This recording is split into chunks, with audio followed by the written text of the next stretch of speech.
Dios le da permiso. Cuando tú miras en el Nuevo Testamento para que el diablo pueda tocar a los discípulos de Jesús, Dios le da permiso. Oye, Pedro le dice, Satanás los ha pedido para zarandearlos como a trigo, y yo he rogado para que tu fe no falte. ¿A quién le ha pedido Satanás? ¿A quién se lo ha pedido? ¿A quién le ha dicho, por favor, concédemelos al menos una semanita para ver si resisten o no? Es al Padre. El diablo no te puede tocar, el diablo no puede habitar en tu cuerpo. Así algunas iglesias digan que se te ha metido el diablo. Una vez que Dios te ha sellado, una vez que el Espíritu Santo vive en tu cuerpo, vive en tu ser, ha sucedido una de las grandes cosas que nosotros llamamos la regeneración. El Espíritu Santo morando en tu ser, sellándote como su propiedad. ¿Y qué va a pasar si de repente yo peco y me porto mal? Mira, te voy a poner uno de los ejemplos más aberrantes. ¿Qué tal si de pronto se te mete una idea, violas a un niño, lo matas y hasta te lo comes? ¿Dios te perdonaría? ¿Dios te podría restaurar? Sí. ¿Y qué pasaría si de pronto yo me suicido y me mato? ¿Me voy al infierno? No, porque tu salvación no es gracias a tu comportamiento, no es gracias a tu código de ética, no es gracias a tanto que le cantas y tanto que lees la Biblia. Tu salvación simple y llanamente le pertenece al Señor. Tú eres salvo y eres inserto en esa nueva vida gracias a Él y no a ti. No a ti. Y si en tu vida tú vas a guiarte por lo que tus emociones dicen y no lo que tu mente está convencida, ya de por sí vas 1-0, vas perdiendo. Dios, una vez que nos sella, sí podría castigarte, podría mandarte a la cárcel y podría pasarte algunas cosas en ese pecado. Digamos un ejemplo así. Pero Dios nunca se iría de ti. Si tú lo buscas, si tú te arrepientes, si tú restauras tu relación con Él, Él nuevamente está para ti porque vive en ti. No es muy famoso esto que les estoy diciendo, porque juegan nuestras emociones. Peor si tengo hijos, peor si niños inocentes, pero esa es la verdad. Y la verdad siempre tiene que estar sobre la mentira. Porque el diablo de alguna manera se va a aprovechar, lo vamos a ver ahora, se va a aprovechar. Hay gente que se percibe de una manera y vive de esta manera, habiéndole Dios ya dado una nueva identidad. Hay gente que no está conforme con lo que es y anhela otro tipo de forma, otro tipo de vida, otro tipo de existencia. ¿Por qué? Porque su mente no está ahora enfocada en las cosas que el Señor le ha dado. Anhela lo terrenal, anhela, se siente cómodo y encuentra asidero en su vida y encuentra plena satisfacción de donde de Dios ya lo sacó. Y es por eso que sufre, vive angustiado, vive insatisfecho, porque su mirada no ha sido puesta en la nueva identidad que Dios le ha dado, no ha habido una renovación en su mente y siempre está extrañando las cosas de donde Dios le ha librado. Le ha librado. Un camino ancho, espacioso, pero que lleva a la perdición. Vamos a mirar nuestras Biblias en 2 de Corintios, capítulo 10, versículo 1. Y voy a pedirles, con mucho respeto, que puedan traer de aquí en adelante sus Biblias. ¿Ya? Siempre vamos a trabajar con Biblias, porque queremos que maneje su Biblia, no el celular. El celular lo puede hacer en su casa, está bien, en el micro cuando está, pero aquí hay que usar las Biblias, porque de alguna manera hemos llegado a percibir que del Reina Valera te pasas al WhatsApp y del WhatsApp te pasas al Instagram y del Instagram a Reina Valera y de Reina Valera nuevamente vuelves al Facebook. No vale eso. Son distractores que nos quitan la mirada de lo que hoy estamos haciendo. Dice así, capítulo 10 de 2 de Corintios, versículo 1. Yo, Pablo, os ruego por la mansedumbre y ternura de Cristo. Yo que estando presente ciertamente soy humilde entre vosotros, mas ausente soy osado para con vosotros.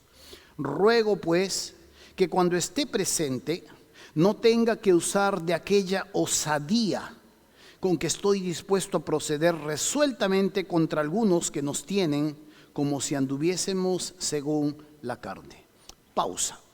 Expliquemos primero qué está pasando acá.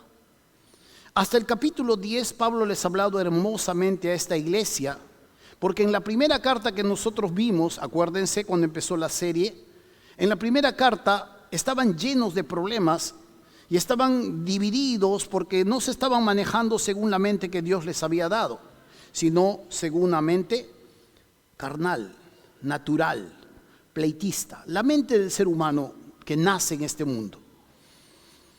Pero aquí ellos, cuando Pablo les ha escrito esta carta severa en la primera carta a los Corintios, ellos han reaccionado, han acomodado sus vidas, han disciplinado al que se estaba acostando con su mamá o su madrastra, eso existía en esa iglesia, han sacado a los borrachos de alguna manera que decían ser cristianos, han puesto orden en la iglesia, se han reconciliado, pero algo no habían terminado de hacer.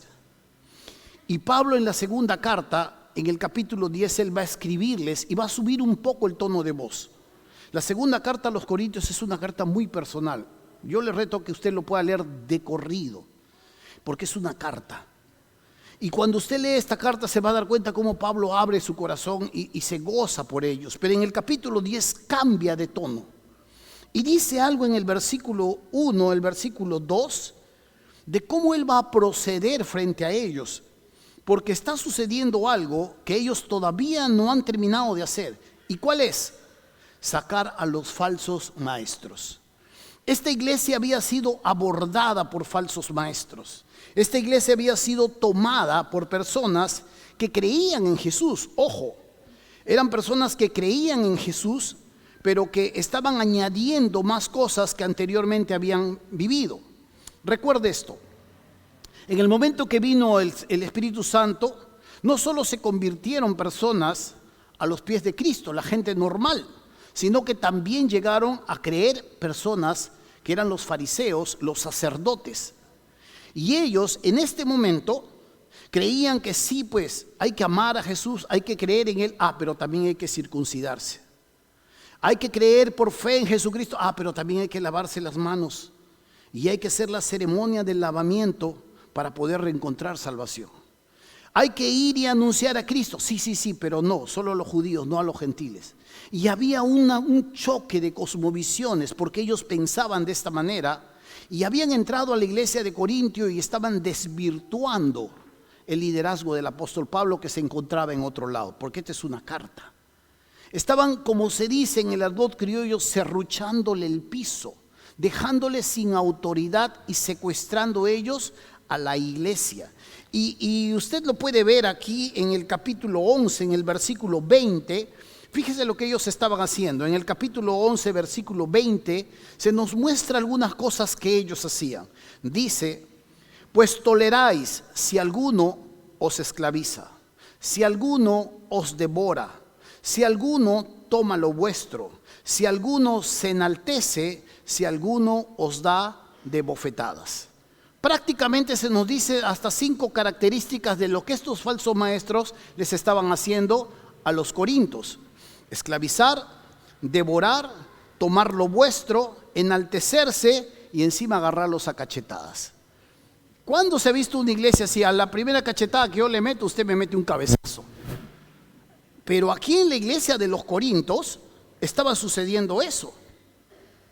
Y estaban devorándolos, estaban estafándolos. Es como cuando usted escucha en la televisión, venga con su enfermedad, venga, aquí estamos vendiendo el aceite bendito de la rosa de Sarón, venga, aquí tenemos los clavos de Cristo, la astillita de la manera donde fue crucificado Jesús, venga, llévese esto, póngalo en su billetera, va a ver cómo todo cambia. Y ahí las personas que de alguna manera no tienen la mente del Señor creen y son estafados, devorados. Y le dice, eche 100 y usted va a sacar 1000. Eche 1000, va a sacar 100,000. Y ahí va el y hace su pacto con el Señor. No sé si será el Señor de Zipán, porque el Señor Jesucristo no es. Y ahí lo estafan. Y esto estaba sucediendo aquí. Los estaban devorando, los estaban estafando. Y no solo esto, los estaban agarrando a golpes encima si se portaban mal. Esto no es nada nuevo bajo el sol. Hoy en este tiempo lo podemos ver. Este es el corazón mundano y este es un falso maestro que no tiene el corazón renovada, la mente renovada. Y que si es que aún no ha conocido a Cristo puede estar por siglos el corazón humano haciendo la misma situación y nunca cambiando. Pero esto estaba sucediendo en esta iglesia y definitivamente estaba afectando a la iglesia de Corinto. Pablo está enojado porque esto está sucediendo a ellos y les dice en el versículo 2, capítulo 10, vuelva al capítulo 10, versículo 2 dice: ruego pues que cuando esté presente no tenga que usar de aquella osadía con que estoy dispuesto a proceder resueltamente contra algunos que nos tienen como si anduviésemos según la carne. Y aquí quiero que fije su mirada porque de aquí empezamos la enseñanza. Algunos nos tienen, dice, como si anduviésemos en la carne. Aquí la palabra carne no significa naturaleza pecaminosa o hombre caído. Aquí la palabra carne significa desenvolvimiento terrenal. O sea, este volumen está muy bajo, dice, levántame el volumen. O sea, mis negocios, mis crianzas, la forma en cómo compro, la forma en cómo vendo, es mi desenvolvimiento terrenal, el día a día. Y Pablo está siendo acusado por estos falsos maestros que él está desempeñando su ministerio como una persona incrédula. Recuerde que estos falsos maestros le estaban minando el piso, le estaban serruchando el piso y lo estaban desvirtuando en el ministerio que él tenía frente a esta iglesia. Y lo estaban tratando como si este hombre no hubiese nacido de nuevo, no tendría el Espíritu Santo, no fuese un cristiano, y lo acusaban de estas cosas.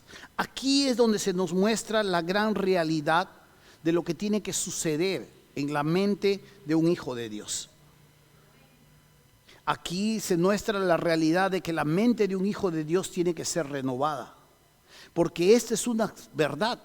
Nosotros vivimos aún en este mundo, nosotros pagamos luz, nosotros pagamos agua. A ver, no pague su agua, a ver, no pague su luz, a ver, usted no respete el semáforo, a ver, usted no pague los impuestos o no vaya a trabajar cuando le dé la gana. Usted va a cosechar algunas consecuencias porque nos desenvolvemos en este mundo. Nos desenvolvemos, desarrollamos, negociamos, amamos, vendemos, compramos, etcétera, etcétera, en este mundo. Sin embargo, teniendo la identidad que ahora tenemos, hay una nueva perspectiva, porque este es un campo de batalla ahora. Satanás ahora no te puede tocar, Satanás ahora no puede hacer nada en tu contra, no te puede quitar ni la salvación. Yo escucho a veces iglesias que dicen donde se pierde la salvación, les falta Biblia todavía.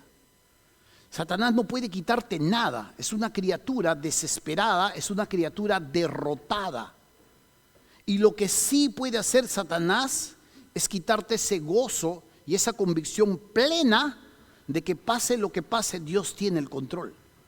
Y puede llevarte en derrota, puede llevarte en desánimo, puede dejarte en el piso si él finalmente termina abordando tu mente. Y eso habla el apóstol Pablo aquí, que este campo de batalla tiene que ser claramente descrito y claramente vivido según la identidad de los hijos de Dios. En este campo de batalla se desenvuelve una realidad muy clara. Las batallas más feroces no se libran fuera. La batalla más feroz que se libró fuera ya fue ganada.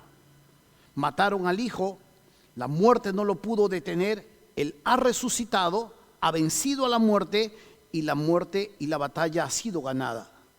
La otra batalla que se libra es acá en la mente. Así que las batallas más feroces no se libran fuera, sino dentro de nosotros, específicamente en nuestra mente. porque ni siquiera es a través de una enfermedad, ni siquiera es a través de un accidente, es en nuestra mente. Y sabe, hermano mío, aquí es donde tenemos que encontrar claramente estas realidades que se nos muestra en las Escrituras. Martín Lutero decía una realidad en cuanto a la mente, y Charles Stanley, el pastor que ya está jubilado, también hablaba algo acerca de la mente. La mente es como una torre de control, decía. Una torre de control que de alguna manera autoriza o desautoriza los vuelos. Y la torre de control autoriza qué avión aterriza, qué avión todavía puede seguir dando vueltas porque las pistas están ocupadas y qué avión parte a tal hora o a cual hora. Una torre de control es nuestro cerebro. Tú permites qué es lo que se instala en tu cabeza y tú permites qué es lo que sale. Eres tú el que determina realmente qué queda en nuestra cabeza, qué queda en nuestra mente o qué es lo que se tiene que expulsar. Martín Lutero, viendo la realidad de los patos que migraban, los gansos que migraban, mirando hacia el cielo, vio los patos en la altura, yéndose, emigrando. Y él dijo una gran realidad también en cuanto a la mente. Él dijo, es imposible que nosotros podamos detener a los patos volar sobre nuestra cabeza. Es imposible que uno pueda detener que un pato vuele sobre tu cabeza. Pero lo que sí es posible es que ese pato baje y haga un nido en tu cabeza. Tú no puedes detener las cosas que suceden en este mundo. Tú no puedes detener las teorías, la filosofía, las corrientes de pensamiento, el que una chica se sienta refrigeradora, el que un varón se sienta mujer. Tú no lo puedes detener, tú no tienes control sobre lo que sucede en este mundo en base a la corriente de este mundo. Pero lo que sí tú puedes detener es que una de esas filosofías y uno de esos argumentos se instalen en tu cabeza. Si se instalan en tu cabeza es que hay algo que aún todavía no está pasando. No ha sido renovado tus pensamientos. Y a veces hay señoritas que dicen, ay, no me gusta mi nariz. Yo quisiera tener la nariz de ese chico o la nariz de esa chica. Y cuando tenga plata me voy a hacer mi operación. Voy a fingir que en una puerta me chocó en la nariz y luego voy a aprovechar para operarme, porque ay, qué fea mi nariz. Y se instala en su cabeza una mentira. No se acepta, no se ama tal como Dios la diseñó. Quiere otro patrón, quiere los ojos más chinitos, como esos coreanos que pueden estar cantando ahora muy de moda. No se acepta, no es la forma en cómo Dios le ha diseñado, la manera que le satisface. Y yo no puedo decir mucho de esto porque cuando fui adolescente y cuando tenía más pelo, claro está, no me gustaba porque mi pelo se ondula y yo quería hacer pelo parado. ¿Cómo envidiaba los lacios yo? Y yo quería tener pelo parado porque así era la corriente que escuchaba de música, la música punk. ¿Y qué no me hacía? Me echaba limón, me echaba jabón, igual ¡uac! Se recogía. Y yo no me gustaba, claro está, cuando eso tenía más pelo. Ahora que conocí a Cristo ya no tengo pelo, ese es el problema ya. Pero ya mi mente ya cambió, porque no me aceptaba. No era la forma en cómo yo me veía y que debía ser, no me aceptaba. Quería ser otra persona a la que Dios había formado. ¿Por qué le digo esto? Porque en medio de este mundo hay un sinnúmero de corrientes, de filosofías, de pensamientos, que no solo están en el colegio de nuestros chicos, están en la película que nos venden, están en los pensamientos que se publican, están en los memes, están en las publicaciones, están en las fotos, están en todos lados. Antes la iglesia tenía que batallar contra aquella corriente que era el carismatismo, enfocado en las emociones y no en la doctrina, pero eso hace mucho tiempo ya ha pasado. La nueva batalla que la iglesia enfrenta no es contra eso. La nueva batalla es contra un caballo de Troya que se llama Agenda LGTB y donde se introduce un sinnúmero de derechos y cosas que van dañando y deformando no solo la familia, sino la propia persona. Y sabe, hermano mío, estas son una de las verdades que tenemos que entender. Vivimos en un mundo, transicionamos en un mundo y nos desarrollamos en un mundo teniendo una nueva identidad. Por eso es que hay tres verdades muy hermosas que necesitamos hoy día rescatar. A pesar de que tenemos una existencia humana, tenemos todavía una militancia celestial. Pertenecemos a un nuevo ejército. A pesar de que todavía tenemos una existencia humana, tenemos ahora un armamento celestial. Y a pesar de que tenemos una existencia humana, hay objetivos celestiales. Estoy hablándole de una guerra. Pero no es una guerra contra sangre y carne, no es una guerra contra tu hermano, no es una guerra contra tu vecino, no es una guerra contra ese hombre o esa mujer. No es una guerra contra estas personas que probablemente hasta pueden hacerte daño, es una guerra contra los pensamientos que están detrás de esto, contra la mente que está manejando estas cosas, contra estas huestes espirituales bien organizadas que están desarrollando todas estas cosas y que de alguna manera esclavizan la mente humana de aquellos que aún todavía no han conocido al Señor. Y sabe, hermano mío, estas son tres verdades que se nos muestran. Por eso es que el apóstol Pablo en el versículo 3 dice, pues aunque andamos en la carne, no militamos según la carne.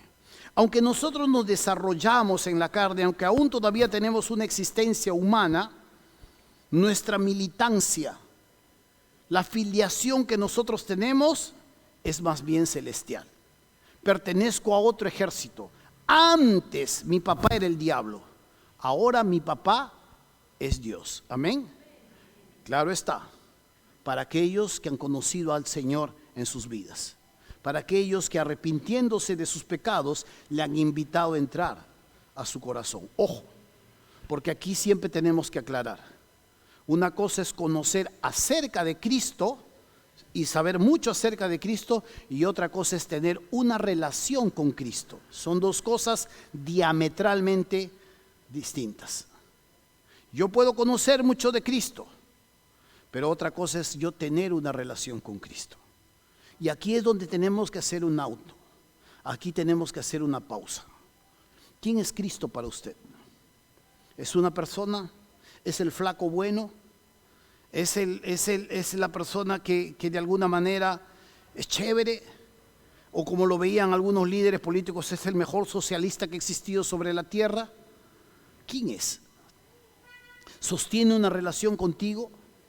¿Es para ti, no es pesado para ti tener una relación con Él? ¿Ir a su palabra, entenderlo? ¿O es una obligación para ti? Es algo que probablemente se hace pesado, que te tienen que recordar, que te tienen que obligar, que te tienen que empujar. ¿Ese es Cristo para ti? Si ese es el Cristo, haz un alto. Usa el mejor lugar secreto que puedas tener, vétete al baño, arrodíllate ahí, arrepiéntete de tus pecados y pídele que Él entre a tu corazón. Porque si no estás viviendo una farsa, estás viviendo una religión, y la religión no nos lleva al cielo. La relación con Cristo es la que nos lleva a su presencia. Amén. Y esta es la idea. Cuando nosotros, Pablo le decía a los Corintios, versículo 3, pues que aunque andamos en la carne, no militamos según la carne, hablaba de su existencia, pero también de su filiación. Estas mismas palabras las encontramos en Jesús. Jesús, cuando estaba en la tierra, les dice a su Padre en una oración última que está dando, le dice: yo les he dado tu palabra y el mundo los aborreció. Está hablando de los discípulos, porque no son del mundo, como tampoco yo soy del mundo. No ruego que los quites del mundo, sino que los guardes del mal. No son del mundo, le dice a su Padre, los discípulos, como tampoco yo soy del mundo. Él sabía claramente que aunque caminaba entre ellos, que aunque atendía a ellos, que aunque sanaba sus enfermedades, que aunque atendía sus problemas, que aunque les daba pan, que aunque les daba instrucción, él no pertenecía a esa esfera. Y esta es la idea que está transmitiendo también de aquellos que son suyos. Y en este momento está orando por sus discípulos, que aunque nos desarrollamos y nos desenvolvemos, y aunque de ahí llevamos el alimento para nuestras casas, no es nuestra esfera de existencia. No es nuestra esfera de existencia. Y si esa es tu esfera de existencia teniendo una nueva identidad, esa es una de las razones de tu insatisfacción. Esa es una de las razones de tu angustia. Esa es una de las razones de tu inconformidad con la vida que tú llevas. Hay algo que no cuadra. Hay algo que no encaja. hay algo que no sincroniza. Y simple y llanamente es porque a veces tu corazón es mundano, le gusta el mundo, se deleita en el mundo y las cosas de este mundo. Y aunque el mundo pasa y sus deseos, no importa, es lo que me gusta. Y esta es una de las razones de por qué muchos cristianos no disfrutan a Dios. Porque algunos cristianos se pierden la fiesta. Porque algunos cristianos aún todavía parecieran que no han nacido de nuevo. 2. Cuando nosotros hablamos de lo segundo, se nos muestra esta batalla que se da a través del Evangelio. Esta militancia que nosotros tenemos tiene que ver con una guerra de liberación. Hay personas que de alguna manera van reemplazando, dando un folleto por acá. Hay personas que van entregando una Biblia por allá. Hay personas que van dando un mensaje por acá. Porque esta es una batalla de liberación. Cuando hablamos de esta liberación, estamos hablando a personas que están sumisas y muertas de miedo frente a los embates que el diablo hace. Ahí en Hebreos capítulo 2 dice: así que, por cuanto los hijos participaron de carne y sangre, él, Jesús, participó también de lo mismo. ¿Para qué participó? Para destruir por medio de la muerte al que tenía el imperio de la muerte. ¿Quién es ese que tenía, tiempo pasado, el imperio de la muerte? El diablo. El diablo nos mete miedo. ¿Y sabe dónde lo va a ver usted? Y una de las mejores pruebas que ha pasado la iglesia, no la humanidad. La humanidad no lo discierne. La humanidad son ovejitas, carneritos que van tras lo que le meten palo por acá o por acá. La iglesia ha pasado enorme prueba en plena pandemia. Ahí se ha visto exactamente la percepción que tú tienes en cuanto hacia la muerte. Ahí se ha visto exactamente la forma en cómo tú concibes a Dios. Y no vamos a criticar ni vamos a decir nada en cuanto a eso. Pero ahí se ha visto exactamente tu madurez emocional, espiritual, tu conocimiento bíblico. Se ha visto muchas cosas. Porque el que hace el imperio de la muerte, el que tiene ese imperio, el que tenía ese imperio, ya fue derrotado, ya se lo quitaron, ojo. En la cruz y la resurrección ya se lo quitaron. Él no tiene nada. Es mentira, es embuste, falsifica.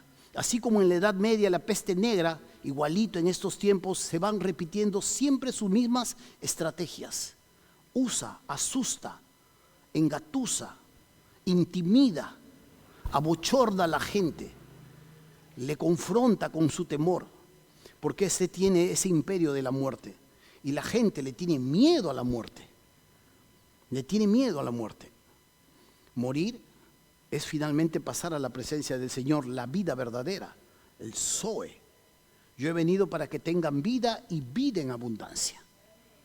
Pero a algunos pareciera que la vida de este mundo es mucho más importante que la otra vida. Ahora, este es otro tema. Pero una de las cosas claras que se nos dice ahí, que Jesús vino a este mundo para destruir por medio de la muerte al que tenía el imperio de la muerte. Cuando lo crucificaron, lo sepultaron, resucitó, le quitó todo, lo desarmó completamente. Aquel que engatusaba, asustaba, ¿qué te va a pasar? Disfruta ahora, vive ahora, no hay un mañana, asustándolos con la muerte. Y librar, dice, a todos los que por el temor de la muerte estaban durante toda la vida sujetos a servidumbre. Ya no hay cosas que hacer, no hay un mañana. Ahora estás, mañana ya no estás, así que vamos, vive la vida. Y usted sabe lo que sigue la otra frase. ¿Sí? Vívela, disfrútala, viaja. ¿Por qué te detienes? Haz lo que tu corazón te dicta. Sigue tus instintos. Todas estas enseñanzas son diabólicas. Así la pase tu mejor pastor y la ponga en una cuestión ahí, en un letrero. Todas estas cosas que te hacen ver de alguna manera lo frágil que eres, lo pasajero que eres y todo lo que tienes que disfrutar en este tiempo, olvídate, es enseñanzas diabólicas. ¿Por qué? Porque apelan netamente a la corta vida del hombre y porque le engañan de alguna forma que su vida no tiene un asidero del mañana. Cuando los que tenemos a Cristo, dice, la vida eterna es una recompensa para nosotros. Amén. Y la vida eterna la empezamos ya a disfrutar al conocer a Dios y al Padre. ¿Sabe, hermano mío? Una segunda verdad tiene que ver con ese armamento que nosotros usamos. En el versículo 4 dice, porque las armas de nuestra milicia no son carnales, sino poderosas en Dios para destrucción, uno, de fortalezas, derribando argumentos y toda altivez que se levanta contra el conocimiento de Dios y llevando cautivo todo pensamiento a la obediencia a Cristo. La batalla de Satanás frente a las fuerzas de Dios es de carácter espiritual. Debe ocurrir con armas espirituales. Un cristiano tiene que vestirse con la armadura del Señor. Un cristiano tiene que velar en oración y un cristiano tiene que constantemente llenarse de la palabra. Al final esto es el Espíritu Santo. Las armas de este mundo es la mentira contra la verdad, la oscuridad en lugar de la luz, la pesadumbre en lugar del gozo y la muerte en lugar de la vida. Sabe, hermano mío, Satanás tiene dos armas muy preferidas que siempre las usa. Uno de ellos es el engaño. Seréis como Dios, le dice a Eva. Le engaña y le trastoca sus sentidos. Y Eva y Adán toman algo pensando que esto será beneficioso para darse cuenta que no era tan delicioso como se le decía. Y otra de las armas tiene que ver con la fuerza bruta. Desde Abel hasta Esteban y todos los mártires que han ido pagando con su vida el seguir a Jesús, esto ha sido una realidad. Satanás siempre estará usando esta fuerza bruta, si es que Dios se lo permite. Y cada cierto tiempo, cuando uno hable de estas cosas, hable del Evangelio, siempre sucederán situaciones así. Como les contaba hace un momento atrás, yo provengo de un mundo donde esa era la vida, el alcohol y las drogas. Y cuando conocí a Cristo y mi mente cambió y empezó a renovarse, empecé a hablarle a mis amigos. Y recuerdo claramente que estábamos sentados con unos amigos y yo les estaba hablando de Jesús, les estaba predicando el Evangelio, me estaban haciendo preguntas y de pronto vemos que dobla por la esquina un jovencito que está aprendiendo a manejar un carro con su papá, estaba al lado. Y seguíamos hablando y de pronto el jovencito, no sé qué le pasa, venía bien lento, pero se sube hacia el jardín, pasa el jardín y ¡bum!, nos arrincona hacia nosotros, hacia el poste. Y recuerdo haberme quedado así, con el carro acá y frente al poste con otros amigos ahí. Y vino a mi cabeza exactamente lo que me dijo mi pastor. Yo recuerdo que me estaba ahogando en un vaso con agua. Y él me dijo, predica el Evangelio y vas a ver lo que son las verdaderas pruebas. Predique el Evangelio y vas a ver lo que son las verdaderas pruebas, mijo. Esas son tonterías. Y tenía toda la razón. Como decía Juan Calvino, el Evangelio es la chispa que enciende la ira del diablo.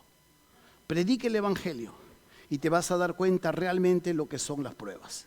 El desatar la fuerza bruta de una criatura que ya está perdida y que sabe que le queda poco tiempo. Trae a tus amigos, pero espera también momentos en que va a haber una repercusión. Pero no te des por vencido porque Dios tiene el control de todo eso. Amén. Háblales de Cristo, compárteles, háblales del Señor, enséñales, dales esa pequeña chispa, dales esa pequeña esperanza. No tengas vergüenza, pero también prepara tu corazón y limpia tu mente, porque van a venir algunas cosas que definitivamente pueden hacerse trastabillar. A veces hay personas que no quieren jugarse de esa manera. Prefieren vivir la vida, que todo vaya bien, que todo vaya en equilibrio, pero de alguna manera no están cumpliendo con la identidad que el Señor les ha mandado. Hermanos, estas armas que el Señor nos enseña simplemente es el Evangelio del Señor. Y una de las cosas claras son los objetivos que también se nos muestran. Tenemos una existencia humana, pero también con objetivos celestiales. El versículo 4, en la última parte dice, porque las armas de nuestra milicia no son carnales, sino poderosas en Dios para destrucción de fortalezas, derribando argumentos y toda altivez que se levanta contra el conocimiento de Dios y llevando cautivo todo pensamiento a la obediencia a Cristo. Una de las verdades que se nos muestra en las Escrituras es la realidad de la gente que no tiene aún al Señor. Dice, pero si nuestro evangelio está aún encubierto, entre los que se pierden está encubierto. Los que se pierden son los que aún todavía no conocen a Cristo. En los cuales, dice, el Dios de este siglo, y note ahí el Dios es con minúscula, están hablando de Satanás. El Dios de este siglo cegó el entendimiento de los incrédulos para que no les resplandezca la luz del evangelio de la gloria de Cristo, el cual es la imagen de Dios. Nota esto, y esta es una enorme verdad. El diablo ha cegado de muchas maneras, a través de argumentos, a través de filosofías, a través de religiones, a través de movimientos, a través de aún la política, el neoliberalismo, el comunismo, el socialismo, el capitalismo y un montón de ismos, y ha cegado el entendimiento y la gente está completamente distraída de una verdad, de un arma que la iglesia posee y que tiene el poder de Dios. La Biblia dice que el evangelio es poder de Dios. Y es tan sencillo que parece absurdo ese mensaje. Alguien fue crucificado en la cruz por tus pecados, ha sido enterrado, ha sido muerto, ha resucitado y ha ascendido a los cielos. Él viene pronto. Y si tú confías en Él, y si tú pones tu vida en Él, si tú pones tu confianza en Él, en arrepentimiento, tienes vida eterna. Si me lo hubieran contado hace mucho tiempo atrás, así de sencillo que es, de verdad, tampoco lo hubiera creído. Porque es tan sencillo, parece tan absurdo. Viendo tan compleja que es la vida, pensar que la eternidad está a una mano. Pero esto es lo que el Señor nos enseña. Porque la sabiduría de este mundo ha sido enloquecida, entonces Dios ha llamado y usa esta arma que es una locura. La locura de la predicación, y es el evangelio. Es así de sencillo. Es así de simple. Y esta es una de las armas que nosotros tenemos que usar en fe para abrir el entendimiento de las personas que están distraídas, de personas que están chantajeadas, de personas que están de alguna manera buscando una esperanza, una solución, buscando un mañana, pero que no encuentran, lo han intentado, se han esforzado, han probado un sinnúmero, han ido al psiquiatra, han tomado pastillas, han leído libros de autoayuda, le han seguido la receta de la tía, se han pasado el cuy, se han bañado en flor, han subido al cerro, han recorrido 7 iglesias, han comprado su sábila, han hecho sus rezos. ¿Qué no han hecho? Pero su vida sigue siendo la misma. Y tú tienes un arma que destruye estos argumentos. Todo esto que te hablo son argumentos, son falacias, mentiras que nublan el entendimiento de las personas. Y es aquí donde tú tienes que entender también, si aún todavía no conoces a Cristo, que este es un paso tan sencillo, pero que a su vez también tienes que tener la fe necesaria. ¿Sabe, hermano mío? Es aquí donde se nos llama a tomar prisioneros. Y es aquí donde se nos dice, derribando argumentos, versículo 5, y toda altivez que se levanta contra el conocimiento de Dios, y llevando cautivo, prisionero, todo pensamiento a la obediencia a Cristo. ¿Sabe? Se nos queda aún todavía un largo camino que recorrer. Como iglesia nos estamos enfrentando a situaciones completamente distintas. El siglo XXI nos está trayendo enormes retos. Enormes retos. Son retos bien descarados. Descarados. Yo no, con mi esposa y otra familia, hemos empezado a generar un nuevo laboratorio familiar. Y hemos empezado a poner a dieta a nuestros hijos. Y hemos empezado a poner, porque han sido rehabituados. Ya no leen, ya no quieren jugar, ya no quieren dibujar. Vamos al parque, no, quieren la pantalla, quieren la laptop, quieren el teléfono, parecen de verdad zombies. Todo el día, si tú le das la pantalla, todo el día pueden estar en la pantalla. Han sido rehabituados y los hemos reunido y les hemos hablado y les hemos mostrado lo que va a pasar con ellos y la responsabilidad que tenemos hacia ellos mientras están en nuestra casa. Y que ellos no tienen autoridad sobre sus vidas, nosotros la tenemos. Que pueden tener una opinión, pero mientras le visto, le doy de comer, le doy sus estudios y los protejo, la autoridad soy yo en la casa. Y les hemos hablado con muchas maneras, con mucho amor, porque la Biblia nos enseña a no llamarlos a ira, a no provocarlos a ira. Y se les hemos enseñado y nos hemos admirado que ellos han dicho, está bien, porque hace rato ya no toco ni la guitarra, hace rato ya no estoy dibujando, hace rato ya no quiero ni leer. Gente que mis hijos leían, ya no leen. Y si tú miras un programa y si tú miras una verdad, los están volviendo idiotas. Idiotas. Tanto así que ya no quieren ser serranos, ni cholos, ni peruanos. Quieren ser chinitos. Quieren tener la nariz respingada. Y el varón parece más una mujer que un hombre.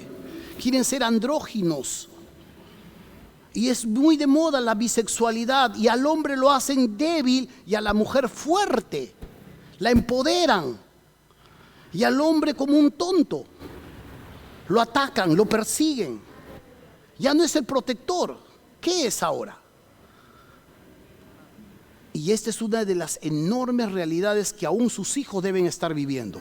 Ustedes probablemente tienen hijos viciosos, idiotas, porque todo el día miran a la pantalla y todo el día están viendo cosas y se han olvidado de otras cosas. Y probablemente sus hijos están así, idiotizados. Y yo me he negado a predicar una serie para la familia. Programamos y digo, no voy a predicar de una serie a la familia, suspéndela. Porque si no me hago cargo primero de estas cosas en mi hogar, yo no tengo ninguna autoridad para hablarte de eso. Y yo se los digo a ustedes, nuestros hijos están siendo bombardeados, nuestros hijos están siendo reprogramados. Pueden venir a la iglesia, pero sus pensamientos están lejos. Pueden estar sabiendo un poco del Señor, pero sus pensamientos están metidos e imbuidos con influencers, con videitos cortos y tantas cosas que les hacen pasar de una risa a otra risa. Así están. ¿Sabes por qué están así ellos? Porque así también estás tú. Así también estás tú. Métete un descuido y vas a ver cómo estás en la pantalla metido. Ahí estás. ¿Qué autoridad tú le vas a decir a tu hijo? Si tú mismo estás mirando y chismeando la vida de otros en el Facebook. No le pones like, no le pones me gusta, pero bien que sabes qué ha hecho, ¿sí o no? No le pones nada, pero sabes, cuando habla, hoy sí ha publicado y esto, y está en eso. Pero el que ha visto, el dueño de eso, ni siquiera sabe que has pasado por su página. Ajá. Esta es una guerra. Esta es una guerra. Y lo que habla aquí el apóstol Pablo está hablando de una militancia que ahora nosotros vivimos. Si eres hijo de Dios, tienes un nuevo general. Ya no es el Dios de este siglo, es Dios, nuestro Padre. Si eres un hijo de Dios, tienes nuevos objetivos. Si eres un hijo de Dios, tienes una nueva arma y es el Evangelio. Pero el Evangelio tiene que empezar en casa. Y esta es una de las grandes realidades que tenemos que entender en este tiempo que nos ha tocado vivir. Estamos viviendo a portas en los últimos momentos de la civilización que ha empezado a pervertirse enormemente. Y no hay forma de retroceso, no hay manera de retrocederlo. Está en una especie de podredumbre hace mucho tiempo. Y es lo que estamos viendo ahora que un poco que nos alarma, porque hemos estado un poco adormecidos, asustados, encerrados. Ahora estamos viendo las cosas cuando ya ha tomado más forma y se han hecho más autoritarios. Y nos están tratando de decir cómo tengo que criar a mi hijo. Y el Estado se está haciendo una enorme, enorme criatura cuando Dios le ha dado autoridad al padre de familia en su casa al pastor en su iglesia y al Estado en la sociedad. El Estado quiere meterse en la iglesia y quiere meterse en tu familia y quiere decirte cómo tienes que criar a tus hijos. Porque si no, tú no amas el planeta. Y porque si no, tú eres una persona que destruye. Por favor, son argumentos, son falacias que se levantan con altivez. Se levantan como si fuesen invencibles y tratan de derribar la verdad del Señor. La iglesia que entiende, la iglesia que usa la mente, no el cerebro, usa su mente, la mente del Señor, sabe cómo tiene que reaccionar y sabe las cosas que tiene que ajustar. Y no va a empezar a ajustar de afuera, ajusta primero por dentro. Amén. Esta es la idea. Y esto es lo que nosotros necesitamos entender claramente en cuanto a las diferentes momentos que esta vida nos va a traer y la forma en cómo nosotros vamos a reaccionar.